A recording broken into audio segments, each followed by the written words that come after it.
All right, pleased to be back here with another special VirginiaPreps.com Zoomcast. Matthew Hatfield here, and we are joined by the head boys basketball coach of the reigning VHSL Class 3 state champions over at Cave Spring High School. Did they win a doozy last year at VCU at the Siegel Center to cap off a 29-1 season, 76-75, a nail biter, literally. That's why he has no nails left on his fingers. Jacob Gruse with us here, the two-time state champion coach of the Cave Spring Knights. The last one was a COVID condensed, shared, if you will, I guess you call it, because they got to the championship game, didn't get a chance to play the game.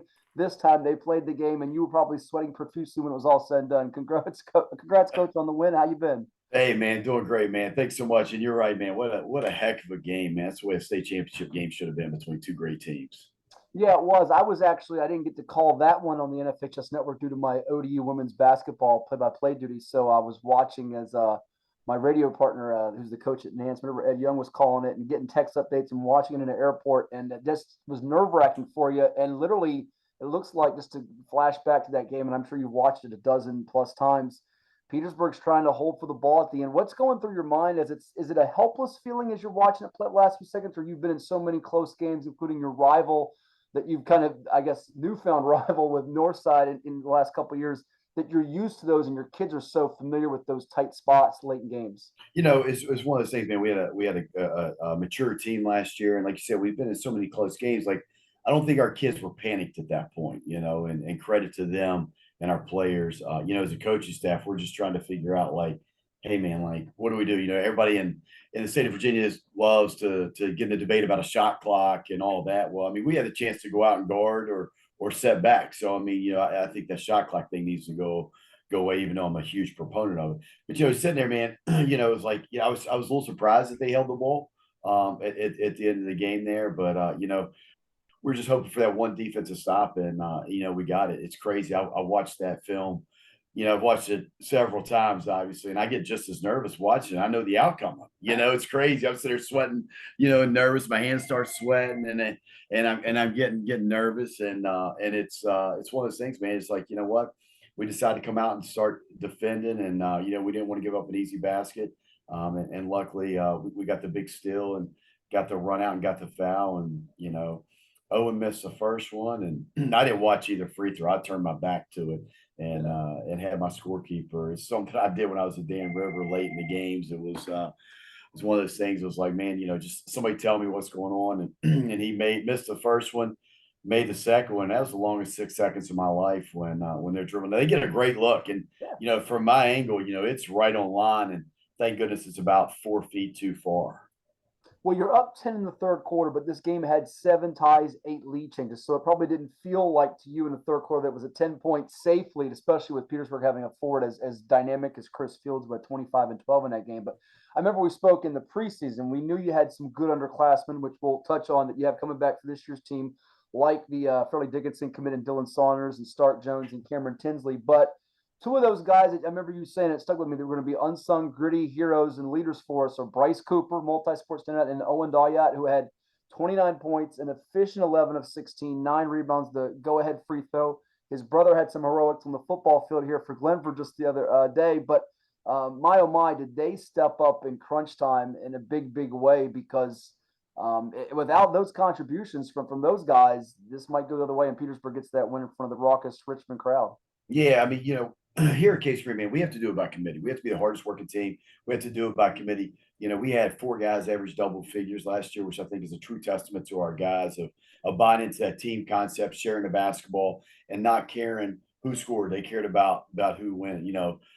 Bryce Cooper took, I think, 7 charges in the state championship game. I mean, it's incredible. I mean, he does so many things for us last year. Did so many things for us last year that necessarily didn't show up completely on the stat sheet. I think he averaged, I want to say 4 points a game. He'll kill me if it was more than that, but 4 points a game. So he averaged more charges most games than he did points per game. And in today's world, man, a kid taking a charge like that, just giving up his body is the most unselfish thing you can do for a team. Because I mean, he could easily go off for 20 in a game, but he knew his niche, he knew his role, he knew what he needed to do to make our team really, really successful. He was our toughness, he was our grit, he was our vocal leader, he led by example. And then again, like I said, you had Owen, who just flat out went off in that game. Had 29 and 9. I give him a hard time all the time. Like, man, if you'd hit that first free throw, you'd had 30, and if you got one more rebound, you'd had a double-double in the state championship game. So that still gets underneath his skin a little bit. But it was crazy in that game is like Owen went off in the first half, if you remember. I mean, it was really, really good in the first half. And then, of course, Petersburg made their adjustments and really started trying to limit him, which in turn let Star Jones go off, let Dylan Saunders go off. And again, I say all that because it's a true testament of the culture we have here and the way our guys buy into things is like, Owen could have been like, man, I need to get mine in the second half again. Or Stark should have been like, man, I need to get mine in the first half. But it was like, man, we're going to give what they take, so it was exciting for our guys for sure. So 7 charges in the state championship game. There's a lot of kids, coach, that don't do that for a season or career. I was gonna say that's to me, that's a lot of kids don't get that upward through college, and let alone I forget how many he sent me a text with how many he took for the year, and it was just absolutely incredible. He just really relished in that role, man. It was great to see. He was a kid that was left over from our 2020 state championship team, so he's got 2 rings. And on that team, he was just a sophomore, played a very different role, very, very different role, was really big for us 2021. And then obviously one of the huge pieces of our puzzle this past year. Yeah, what was the biggest thing when you got to Cave Spring? Because we knew when you got hired, your background being coach at the college level, Dan River High School had some state tournament runs there back in the era when they were going quite consistently.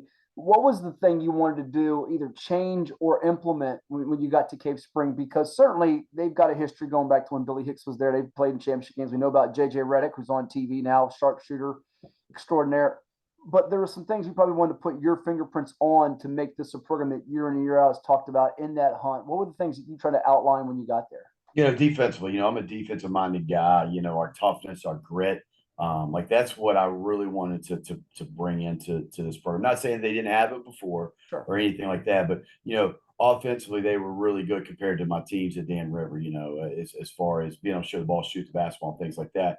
So like offensively, they were probably light years ahead of my Dan River teams, but I felt like my Dan River teams were light years ahead defensively than the Cave Spring team. So it was great to be able to come in and defensively toughness, put our stamp on things and understand who, like we wanted to change our identity to who we were. We wanted to be able to get stops when we needed to hold our opponents under 50 points, whatever those goals for that particular season was. And then, again, like offensively, like I grew majorly as a coach because man, we had some kids we could come in and Derek Roth, who was my assistant for my first 7 years, man, was really, really good offensively. That we would come in, man, and we could put in 2 or 3 things in between different games, which was really, really good. So I think offensively we grew as a team as well. And that helped me as a coach. But, me bringing in my defense, having that offense, it was a really good marriage and a really good mix for what we needed to do. You played Northside last year. I think it was 4 times. Yes, 4 times, wasn't it? Yeah. Those games went like right down to the wire. I know you had the one where you beat them by 22. What did those games do for you for the state championship? But even as you played in regular season a couple of times, you had in the back of your mind say, we're going to have to go through this team to win it. And it's probably going to come down to like the last possession. And that may be the case again this year. You never know, right? Yeah, absolutely. Playing a team, Coach Pope does such a tremendous job there. He's a legend. He's got the gym named after him up there. And, it's always such a great rivalry. I know when we played them in the regional championship game, 3 hours before the game, the line was, all the way out to our tennis courts in our parking lot. It was crazy. The next time we played them, it sold out online in 30 seconds. So, like I told our guys, I remember because I went over and watched the ODAC championship. And when I came back, that's when the line was all the way out. Took a picture. I said, like, this is what you guys deserve. Like, it's a big time environment because we have 2 big time teams playing in this. And like both teams deserve to be in this type of environment. And those type of games just prepare you for a state championship game. I feel like every time that we collide with Northside, and it's usually 2, 3, 4 times a year, thankfully, because both of us are really good here lately. It just prepares us. I think it prepares them. It prepares us.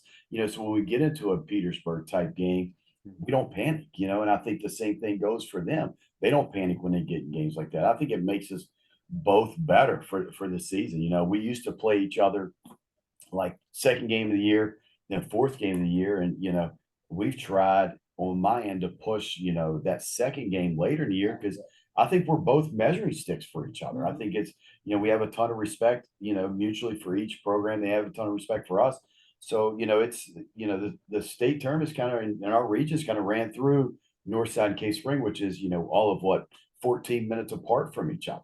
Yeah. Well, and it had to be nice. You mentioned the lines and the crowds to have fans back in the stands because for the last 2 years, year and a half, and I know we're not entirely out of the COVID age, but it was very tedious and sad in a lot of ways. And we know it's bigger than sports and basketball, but it had to be heartbreaking for even those kids on that team that did win a championship to not have to play, not get that play that game. And then you think about a lot of kids, whether you're on your team or any teams, that if they were juniors on those teams didn't get the next season or had a condensed season that wasn't a typical year. I mean, as a coach, looking back on that, that had to be as rocky a couple of times, even though you were in the limelight and winning a championship, just how different it was and unusual, right? You know, to keep things in perspective, like you said, you know, it's heartbreaking in the basketball world. You know, I want to keep things in perspective with that, but you know, just totally looking at that, you know, it is tough because I mean, basketball is so much. You know, it's so much for kids, so much for your school, so much for your community. All sports are, and you know, it was tough, man. To you know, I remember when the season ended with COVID, like I didn't see my guys for a while.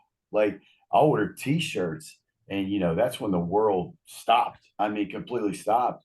And I texted my guys and legit, I had a box with my wife and two kids at the end of my driveway of state championship shirts. And they drove through like a parade and I threw it in their window because we didn't know what COVID was at that time. We didn't know what it meant. You know, we had to do a secret state championship ring ceremony. And, you know, we had to tell grandparents they couldn't come to it because we wanted to keep it so small because the governor had opened it up to only X amount of people. And, you know, there's so many things like that that were really tough in perspective with COVID in the sports world. It was tough. And then the following year, you know, we only got to play 10 games, which was awesome. And we got to play 10 because so many people did. So we were very thankful for that. But we started out where we couldn't share basketballs. We had to wear masks the entire time. Like we could only put like three in the locker room at a time. We had like a shift change being in the locker room. We had to spray down basketballs like every 5 minutes. I mean, you know, the things that you did as a coach to try to like run a practice, run a game, and have a seating chart on the bench, seating chart on the bus. Like we had to clean the bus. I mean, it was just so many crazy things to get rolling. And you know, I feel bad, especially for those seniors who, you know, didn't have their mom and dads in the stands. Didn't, you know, and I feel bad for those parents. And it was tough mentally and physically on so many kids. And you know, we were lucky that we got to play 10, I guess I should say. Yeah, kudos to the VHSL because some people were wondering about how they would get this to work, and they made it work. And it wasn't the typical season, but they made the best out of a bad situation, and that's pretty much, I guess, the best way to sum it up. So I'm curious about this because I've asked this to other state championship coaches with multiple teams, like Mike Cardellaro, who was at Alta Vista and Prairie McClure, and Leon Goolsby at Norcom, and a list of other coaches. So the Jalen Busters, the Reed Pendletons, the Parker Huffmans, do those guys get in arguments now with the Dayats, the Coopers, and the teams? With our team was better than this team. And then furthermore, is this current team with the likes of Saunders and Jones and Tinsley, we'll get to, are they going to try to have that argument and say, we're going to be better than both of you guys? Is that the challenge for them? Man, it's crazy. So after we won it this year, prom was, I don't know, a week or two after we won it this year. And a couple of those dudes were back. You know, and then, you know, Bryce Cooper, Dylan Saunders both have state championship rings. And of course, that's immediately the conversation that comes up. Who's better? And I'm like, man, that's like asking me to pick between who's my favorite kid, my son or my daughter. Like, I can't do that. I mean, I could give you arguments both ways, and I'm not going to do it on this because it's recorded by any means. But they were both really, really good teams, really good teams with. And I think they were very similar in a ton of ways. Again, we did it by committee then, we did it by committee now. You know, there's so many similarities within those two teams.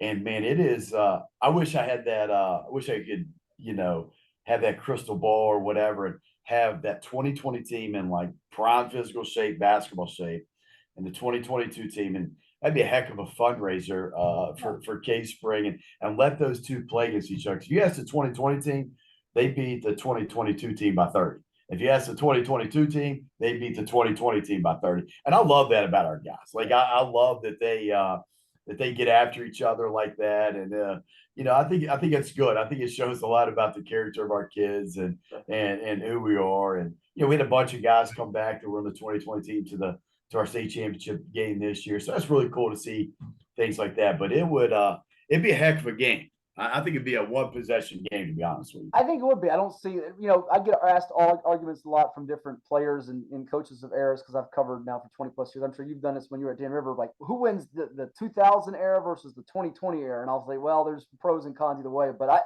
I don't see a distinct edge for either of those two teams because their journeys were similar, their numbers were similar, and I think the size and stature and talents were pretty equal. But I think the neat thing for you as a coach is now that bar's been set, that expectation level is there. So for this 2022-2023 team, that challenge is there of hanging a banner, championship, and for some of those guys that were on those teams like Saunders and Jones and Tinsley, among others, they know what it requires to get there, correct?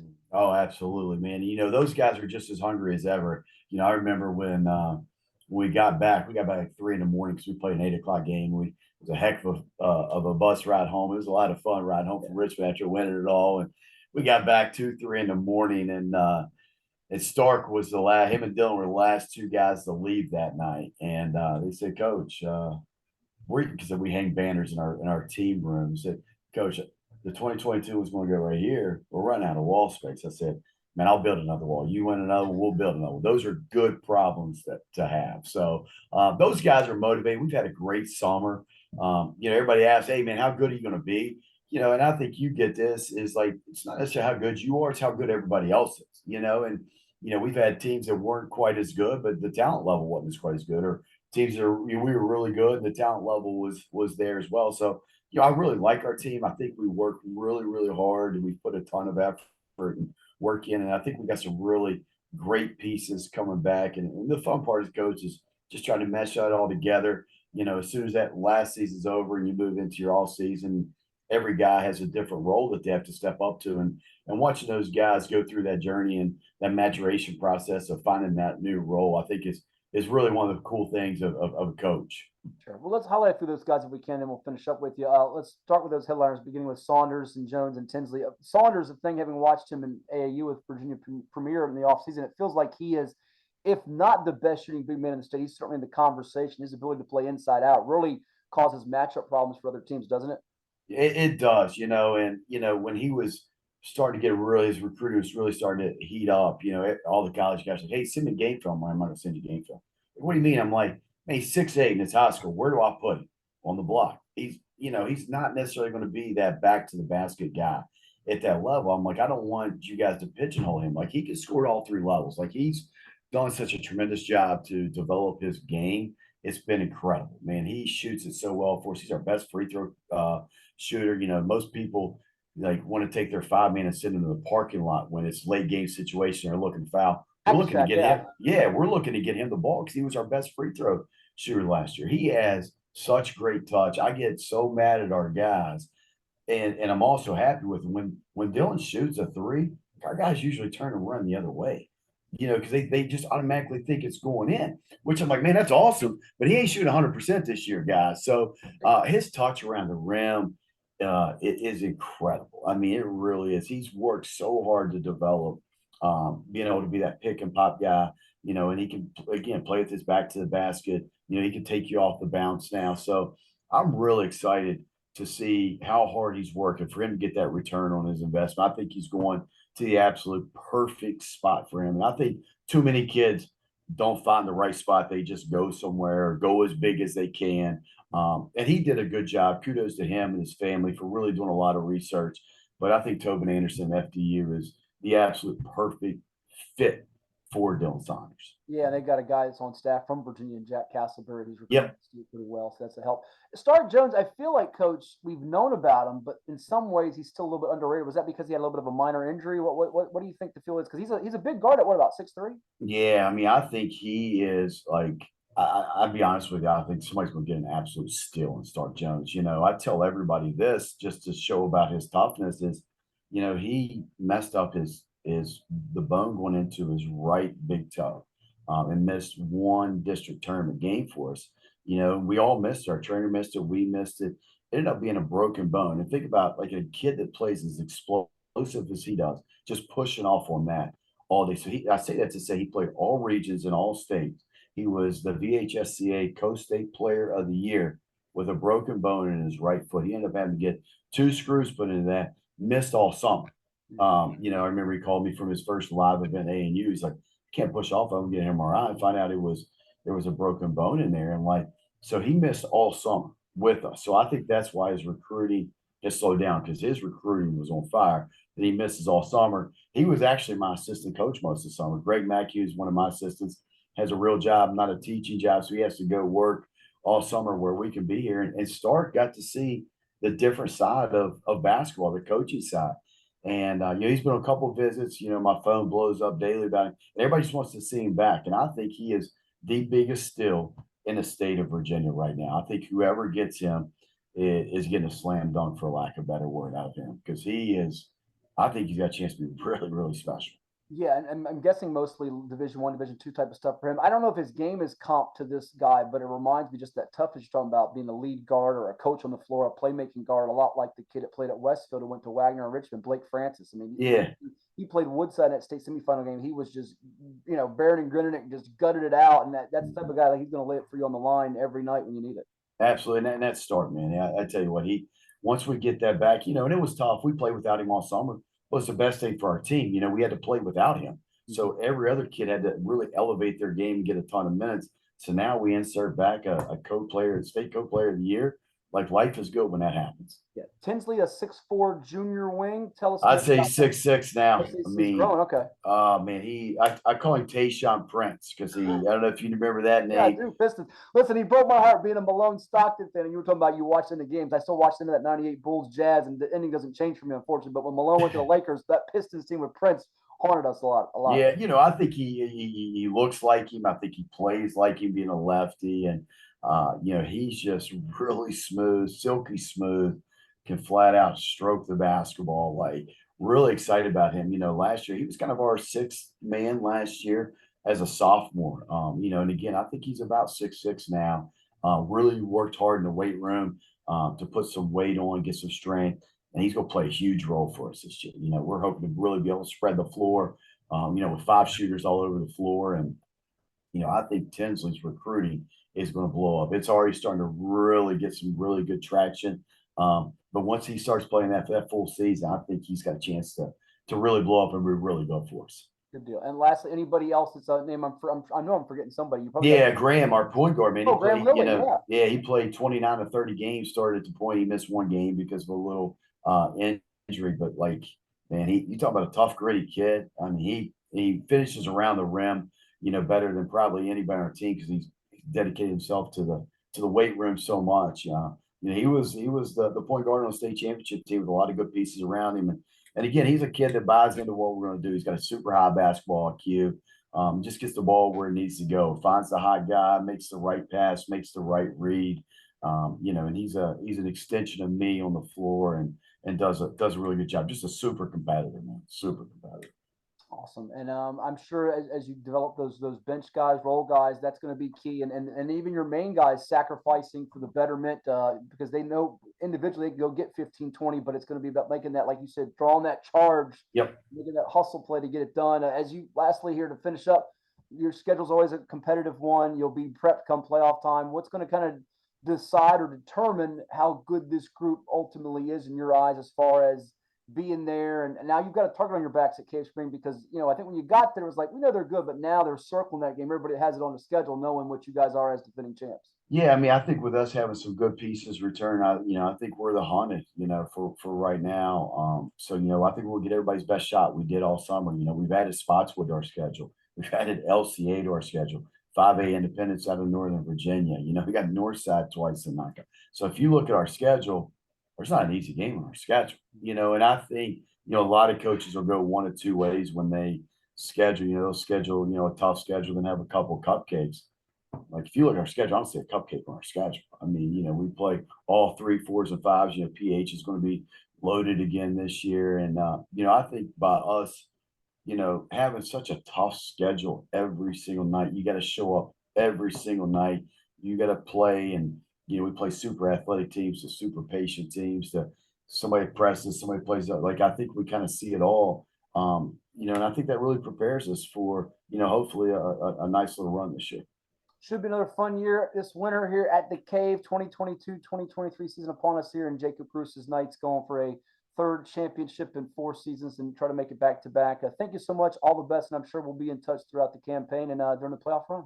Hey, man, thanks so much for all you do for high school sports, man. You do a tremendous job of promoting all high school sports, and can't thank you enough for all you do for these young kids in Virginia.